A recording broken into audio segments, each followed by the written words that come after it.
प्यारे इस्लामी भाइयों और बहनों, आज हम एक ऐसी हदीस पाक का जिक्र करेंगे जिसमें हज़रत अब्दुल्ला बिन मसूद रज़ी अल्लाह तआला अन्हु के वाज़ का खूबसूरत अंदाज बयान किया गया है। क्या आप जानते हैं कि रसूलुल्लाह सल्लल्लाहु अलैहि वसल्लम ने कैसे हमारी सहूलत का ख्याल रखा? इस वीडियो को आखिर तक देखिएगा ताकि आप भी इस अजीम सुन्नत का हिस्सा बन सकें। अल्हम्दुलिल्लाहि रब्बिल आलमीन वस्सलातु वस्सलामु अला सय्यिदिल मुरसलीन अम्मा बाद फ़ाऊज़ु बिल्लाहि मिनश शैतानिर रजीम बिस्मिल्लाहिर रहमानिर रहीम। अस्सलामु अलैकुम व रहमतुल्लाहि व बरकातुहू। Welcome to Islamic seeds channel. उम्मीद है कि आप सब अल्लाह सुब्हानहू व तआला के फज़ल व करम के साथ नहायत खैर व आफियत के साथ होंगे। सही बुखारी की हदीस नंबर 70 है। हज़रत अबू वाइल से रिवायत करते हैं कि अब्दुल्ला इब्ने मसूद रज़ी अल्लाह तआला अन्हु हर जुमेरात के दिन लोगों को वाज़ सुनाया करते थे। एक आदमी ने इनसे कहा कि ए अब्दुल रहमान, मैं चाहता हूँ कि तुम हमें हर रोज़ वाज़ सुनाया करो।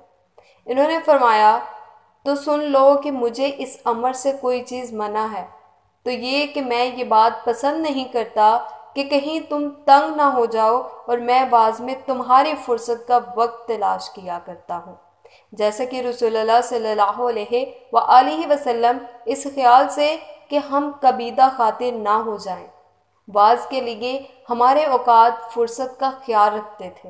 प्यारे इस्लामी भाइयों और बहनों, ये हदीस पाक हमें इस बात की तालीम देती है कि इस्लामी तालीमात में नरमी, फ़हम और लोगों के वक्त और हालात के ख्याल रखना किस कदर ज़रूरी है। हज़रत अब्दुल्ला बिन मसूद रज़ी अल्लाह तआला अन्हु ने ना सिर्फ रसूलुल्लाह सल्लल्लाहु अलैहि वसल्लम के अमल को अपनाया बल्कि हमारे लिए भी इस अमल को जारी रखने की तरगीब दी है। मेरे प्यारे इस्लामी भाइयों और बहनों, आप कितनी बार इस्लामी तालीमात सुनने के लिए वक्त निकालते हैं? हमें कमेंट्स में ज़रूर बताइएगा आपको हफ्ते में किस दिन इस्लामी दर्स या वाज़ सुनने का मौका मिलता है, और क्या आप भी चाहते हैं कि हम मज़ीद ऐसी वीडियोज़ हर हफ्ते आपके लिए लेके आएँ? कमेंट्स में अपनी राय का इजहार ज़रूर कीजिएगा।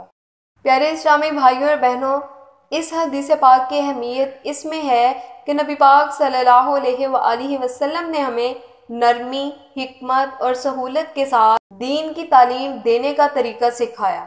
हम रोज़ाना इस्लाम के अहम पहलू सीख सकते हैं, लेकिन इसके लिए हमें अपने और दूसरों के वक्त का ख्याल भी रखना है।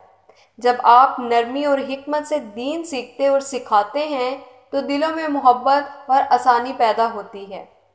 मेरे प्यारे इस्लामी भाइयों और बहनों, अगर आप भी चाहते हैं कि आपका वक्त इस्लामी तालीमात सीखने में बेहतर तरीके से लगे तो इस वीडियो को दूसरों तक ज़रूर शेयर कीजिएगा ताकि सबको ये अहम पैगाम पहुँचे।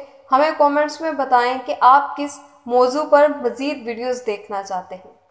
आखिर में दुआ है कि अल्लाह सुब्हानहू व तआला हमें नबी पाक सल्लल्लाहु अलैहि वसल्लम के अस्माए हुस्ना को अपनाने और अपनी ज़िंदगी में नरमी और हिकमत पैदा करने की तौफीक अता फरमाए। प्यारे इस्लामी भाइयों और बहनों, अगर आपको इस हदीस पाक के पैगाम को मज़ीद लोगों तक पहुंचाना है तो इस वीडियो को ज़्यादा से ज़्यादा शेयर करें और हमें कमेंट में बताएं कि आपको ये सबक कैसा लगा है। इंशाल्लाह अगली वीडियो में एक और कीमती हदीस पाक के साथ मुलाकात होगी। तब तक के लिए अल्लाह हाफिज़, फ़ी अमान अल्लाह।